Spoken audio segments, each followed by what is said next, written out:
నమస్తే అండి, నా పేరు Sunitha. Yoga therapy clinical yoga trainer మాట్లాడుతున్నాను. ఆన్లైన్ లో క్లాసెస్ తీసుకుంటా ఉంటానండి. ఈ రోజు నేను మీకు మోకాలు నొప్పులు ఉన్న వారికి ఎటువంటివి చేసుకుంటే మీకు మోకాలు నొప్పులు కొంచెం తగ్గుముఖం పడతాయన్న దాని గురించి ఈ రోజు నేను కొన్ని పోజెస్ చూపిస్తాను.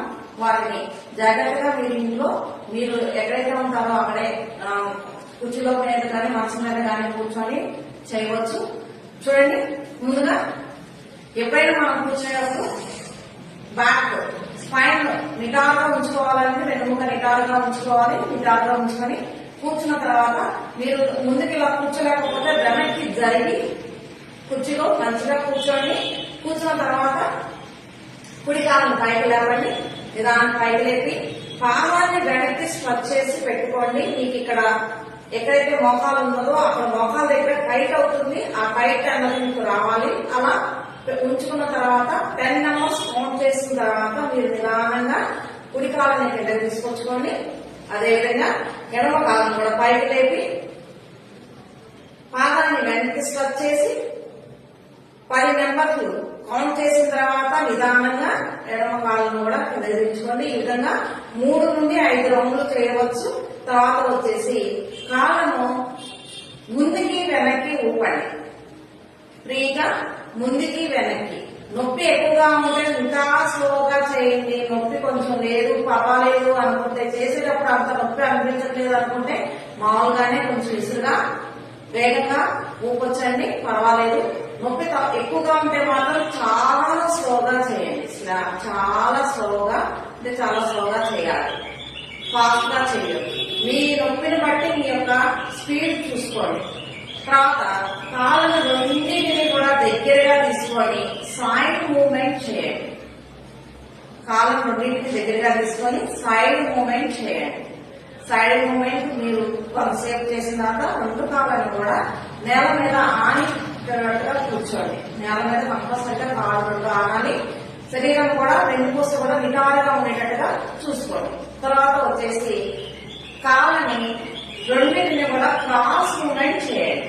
నిదానంగా చేయండి. ఇది చేసేటప్పుడు ఒక 5 నుండి 10 రౌండ్లు చేయొచ్చు. మళ్ళీ నిదానంగా కింద పెట్టండి. మళ్ళీ తర్వాత స్టెప్ వచ్చేసి కుడికాలు పైకి ఎడకాలు కిందకి తీసుకొని అప్ అండ్ డౌన్ మూవ్మెంట్ చేయండి.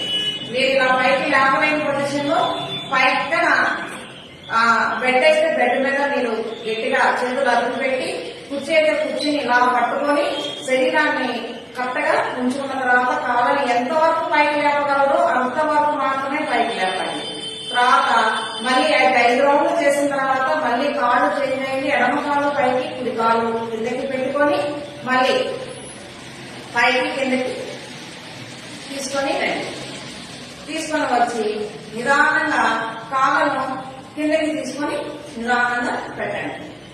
ఎప్పుడైనా సరే శరీరం నిటారుగా ఉండేటట్టుగా చూసుకోండి.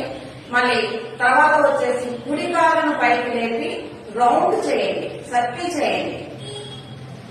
5 నుండి 10 సర్కిల్ చేయవచ్చు. మళ్ళీ యాంటీ క్లాక్ వైజ్ మూవ్మెంట్ కూడా చేయండి. యాంటీ క్లాక్ వైజ్ మూవ్మెంట్ కూడా చేయండి. ఈ విధంగా చేసిన తర్వాత కుడి కాళ్ళని కింద పెట్టుకొని మళ్ళీ ఎడమ కాళ్ళను తీసుకొని క్లాక్ వైజ్ సర్కిల్ చేయండి. క్లాక్ వైజ్ సర్కిల్ చేయండి. ఇలా 3 నుండి 5, 10 సార్లు చేయొచ్చు. తర్వాత యాంటీ క్లాక్ వైజ్ సర్కిల్ చేయండి.